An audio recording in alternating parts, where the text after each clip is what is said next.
There was tension in the air before he even stepped into the cage. Inside SEAL Facility Echo 9, the steel-floored sparring bay was usually cold, methodical, and silent, a place for drills, not grudges. But today felt different. Every man in the unit knew something was about to happen, even if no one said it out loud. Jason had already taken off his coat. He stood at the edge of the mat with the same posture he always carried, neutral, calm, unreadable. Across from him, the youngest SEAL in the unit bounced on the balls of his feet, full of energy, fueled by adrenaline and just enough arrogance to make this dangerous. The kid's name was Logan Pierce. 3 deployments, 3 medals, and one very big problem. He thought this room, this facility, this world belonged to him. The fact that Jason had been invited to observe a team like his didn't sit right. He didn't say it out loud, but the sarcasm in his voice during the briefing was loud enough. The little remarks, the jokes about movies, the questions about whether Jason came with a stunt double. Jason hadn't responded. He never did. But when Logan crossed the line, when he made a quiet comment about Jason's old team, about ghosts and men who couldn't hang anymore, something shifted. Jason didn't threaten him, didn't raise his voice. He simply told the commander that if Logan wanted to spar, they'd do it alone. No gear. No cameras, no crowd, just them inside steel walls with nothing to hide behind. Now they stood across from each other. Jason didn't move. Logan cracked his neck, rolled his shoulders, and smirked like he had something to prove. He didn't care about age. He cared about dominance. And the way he saw it, Jason was nothing more than an old operator who used to be someone. The first move came fast, a forward rush, meant to pressure. Jason stepped backward once, twice, letting the distance collapse on purpose. Logan swung. Jason leaned, not far, not fast, just enough to watch the fist pass. Then he redirected the next strike with a low shoulder turn, using the kid's energy against him. Logan adjusted quickly. He was fast. He pivoted, stepped low, and swept toward Jason's front leg. Jason caught the sweep in motion, stopped it with a shifted weight transfer and a subtle angle change. No kick, no counterstrike, just a reset. Logan backed up, breathing harder. Confused, Jason was reading him like a file, not responding. Disarming. Logan came again, this time sharper, meaner. 2 punches to the body, 1 to the head. Jason blocked none of them. He just wasn't there when they landed. His posture stayed soft, fluid. But it wasn't passive. It was prepared. Logan tried a clinch. Closed the distance fast and attempted to wrap Jason's torso with a hip lock. Jason didn't resist. He moved with it, lowered his center of gravity, and turned. Logan stumbled, off rhythm. Jason didn't capitalize. He let the kid recenter. But that grace only made Logan angrier. Another rush. This time wild, Jason caught the elbow, trapped it. And in that half-second pause where time always hangs, he twisted Logan's wrist just enough to make him drop to one knee. No pain, just a message. Jason let go, backed off. Logan stood, red-faced, fists clenched, breathing uneven now. Jason said nothing. His heart rate hadn't changed. Logan charged for the last time, and Jason stepped inside the arc, not away, through. He moved under the incoming strike, pressed his shoulder into Logan's chest, and turned with a rotation that used no strength. Logan flew, not far. Just enough to hit the mat clean, roll once, and end up on his back. Jason stood over him. Didn't posture. Didn't smile. He just looked down at him with eyes that had seen too many battles to confuse dominance with control. Logan didn't get up right away. For the first time in years, he wasn't sure what had just happened. It wasn't pain. It was realization. Jason walked away. No words, no raised hands, just silence. Outside the sparring cage, Commander Ridge leaned against the wall, arms folded, watching. A few senior instructors stood beside him. None of them spoke. They didn't need to. What had just happened wasn't a fight, it was a demonstration of something Logan had never been trained to understand. Jason didn't beat him with speed. He didn't overpower him. He redefined the room. And Logan had felt it. The moment Jason stepped inside, everything changed. Every strike Logan threw became smaller. Every move more obvious. Jason didn't show power. He removed it. The next morning, the SEAL unit returned to their drills. No one mentioned the match. No one joked. Logan arrived late. He didn't speak, didn't make eye contact. He moved differently now, slower, more deliberate. Commander Ridge called for break after an hour. The men spread out. Logan stayed near the wall, unwrapping his wrist tape. Jason approached, quiet, no drama. Logan didn't look up. He just asked, not proudly, not bitterly, if he could train with him. Alone, Jason nodded once and walked past him toward the private room. Logan followed. That was the beginning, not of a rivalry, of respect. Have you ever watched someone get completely dismantled? Not with brute force, but with calm, surgical control. Drop your story in the comments. Power isn't about what you can destroy. It's about what you don't need to. Training resumed the next morning like nothing had happened. But it wasn't the same. The men moved sharper, talked less. Something unspoken had changed, not because of orders but because everyone saw what Logan became when faced with stillness. Jason didn't gloat. He barely spoke. He moved through the compound like a ghost with gravity, the kind of presence that adjusted everyone's posture the moment he entered the room. And Logan, he followed, not as a defeated fighter, but as someone who'd finally seen the gap between discipline and dominance. They trained in silence, no unit, no commands, just the two of them in the old combatives' bay. One padded floor, 4 cinder-block walls, and a hum from the fluorescent lights overhead. Jason didn't run drills. He didn't correct technique with words. He moved. And let Logan feel the answers. It was the same principle Jason had learned under a different name in a different place, long before he wore clean clothes or heard applause. There's a level of control that can't be memorized. It has to be experienced through failure. Logan lunged too soon.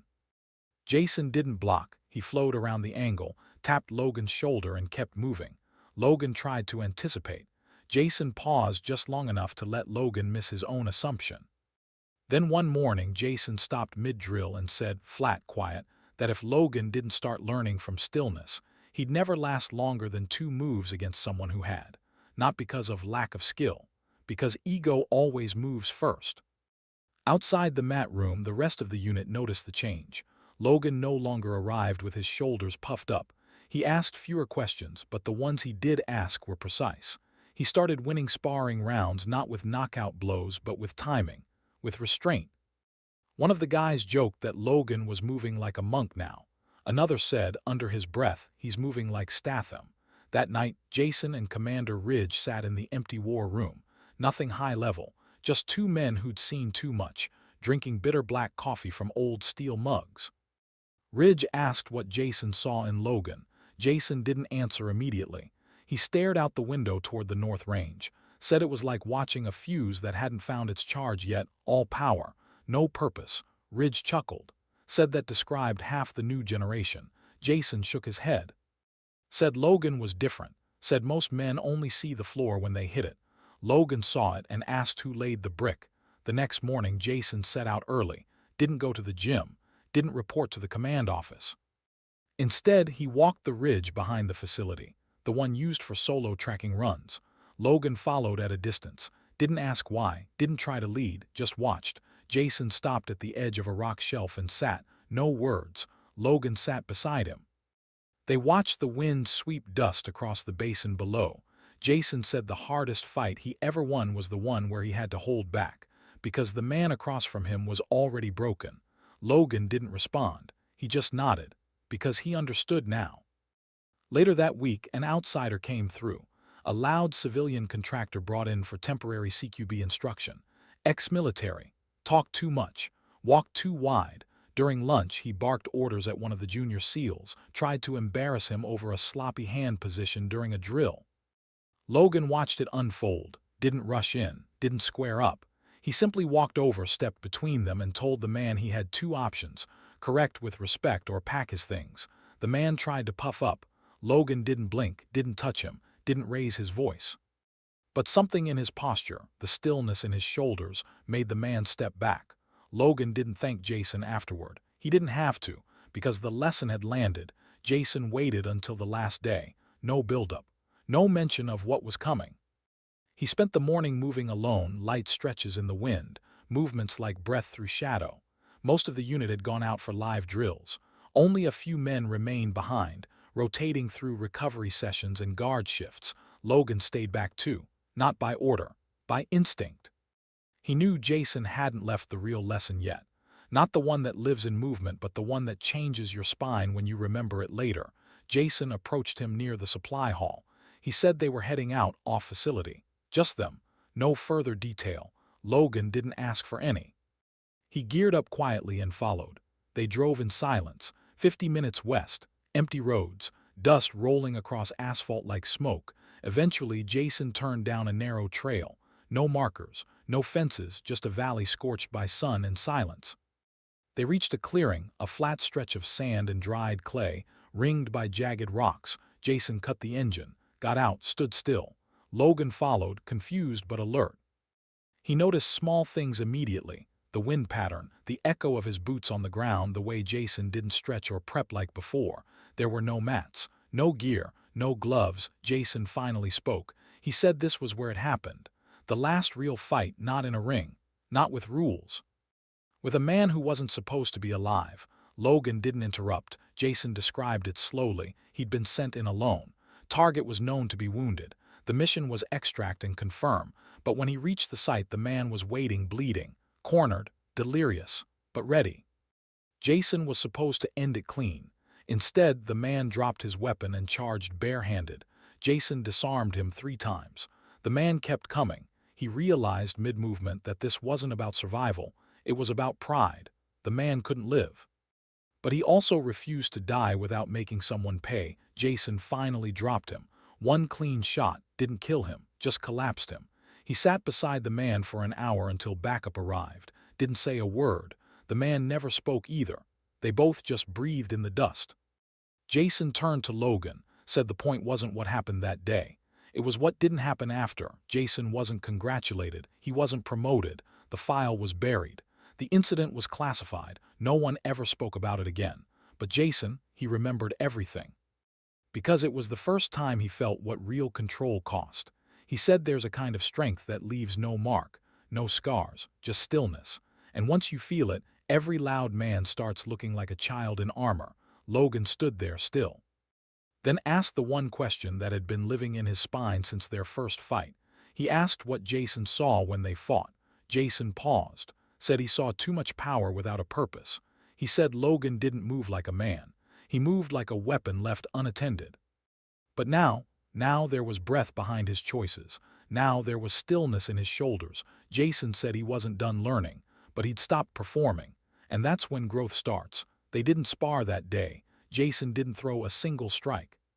He just walked the perimeter of the clearing, retracing the same line he walked years ago. Logan followed. It wasn't a training session. It was a passing of rhythm. Back at base that night, Logan sat alone in the quiet end of the barracks. He stared at the palms of his hands. Realized how little force he actually needed to apply to make something move. He wrote something in his journal for the first time in months, just a single sentence. Power isn't what I carry. It's what I can leave behind. Jason didn't stay the night. He left at dusk. No goodbyes. Just a silent nod to Commander Ridge at the gate. By the time the sun dropped behind the western cliff, he was already gone. Have you ever learned something powerful? Without a single word being said, drop your story in the comments. Some lessons are louder in silence. 3 weeks passed. Jason didn't come back. His name stopped circulating. No one brought up the spar. No one mentioned the lessons. But something had settled over the compound, something quieter, harder to define. The tempo of drills didn't slow. Rifle scores stayed high. Field sims remained brutal. But the tone in the air had changed. The posturing stopped. The commentary faded. Movements got tighter, smaller, more intentional. And Logan, he became a different presence altogether. He didn't joke during warm-ups, didn't bark commands to prove authority. He led with stillness. When something went wrong, he corrected it without insult. When the team broke down in a scenario, he didn't raise his voice. He just stood still and asked questions that made the rest of them rethink how they'd moved in the first place. No one called him out on it. Because everyone felt it, he was operating on a different level now. Then the new rotation arrived. Fresh graduates from the East Coast facility. Wide shoulders, clean patches, big opinions, among them a talker, mid-20s, fit, loud, always first to explain, always last to listen. Within 2 days, the new guy had already tried to correct a senior's stance during live fire, laughed when told to shut up, compared his past instructors to video game characters, and more than once name-dropped units he'd never been part of. He'd heard about Logan. Everyone had. But he didn't respect him yet, because, to him, authority had to be challenged. It happened during a combat conditioning drill, 3-man rotations. close-quarter takedown sequences. The recruit made a joke mid-drill, said Logan was too stiff, moved like a guy teaching yoga. Another SEAL warned him to shut it. He didn't. He kept going, talking about how Jason was probably choreographed, how none of it mattered in a real fight, how Jason's generation didn't know what modern ops felt like. The air in the gym shifted. Logan stepped off the mat. The room quieted.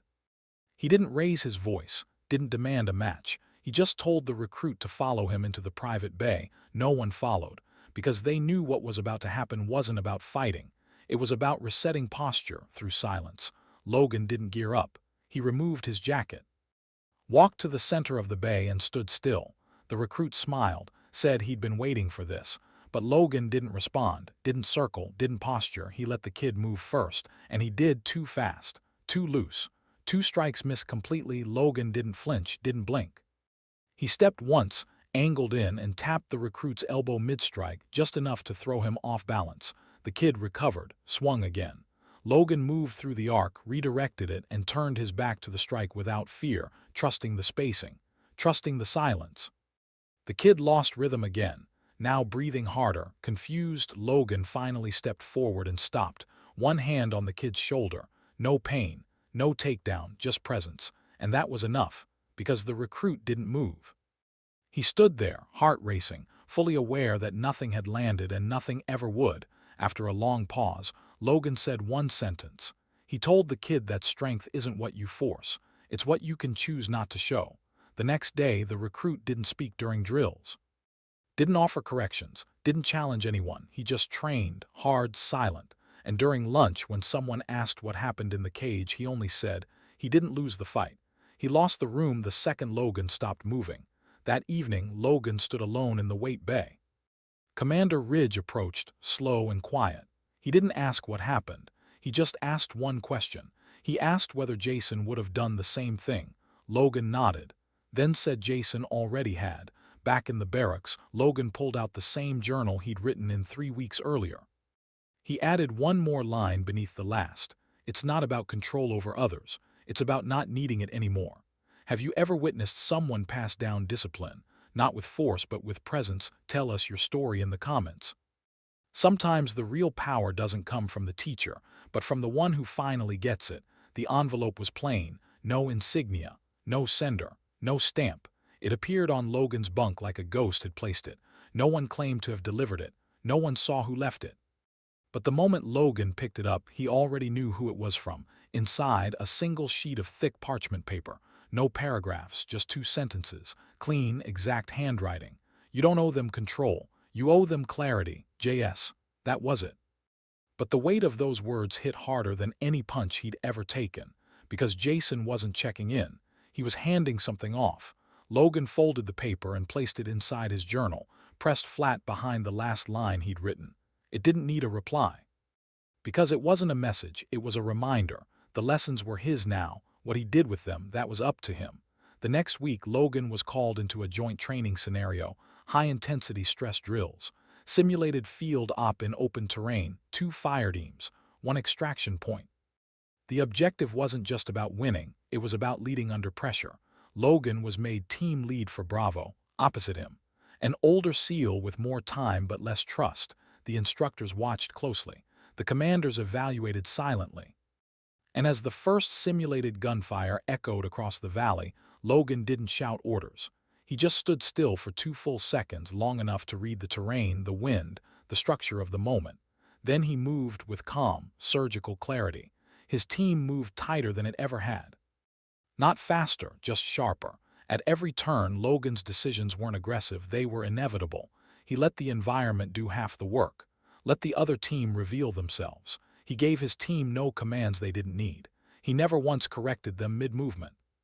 He simply adjusted angles, repositioned intent, and when they reached the extraction point, it didn't feel like victory, it felt like return. The debrief was quiet. The instructor said little. But as Logan walked out of the tent, Ridge pulled him aside. Said the other team's lead had asked if Logan had been trained in Tier 1 suppression tactics. Logan shook his head. Said he'd just been taught how to move without needing to prove anything. That night, Ridge called him to the old storage bay behind the gym. Inside, under a tarp, was a sealed crate. He said it had arrived months ago, wasn't meant to be opened until Jason gave the word. Logan peeled back the canvas. Inside, folded neatly in a vacuum-sealed case, was a matte black gi jacket with no patches, no colors, no markings. Just a small, embossed code on the collar, JS01. There was nothing else in the box, no letter, no name, just the jacket and the weight it carried. Ridge placed a hand on Logan's shoulder, told him this wasn't about legacy, it was about direction. The next morning, Logan wore it during warm-up drills. No one commented. They didn't need to.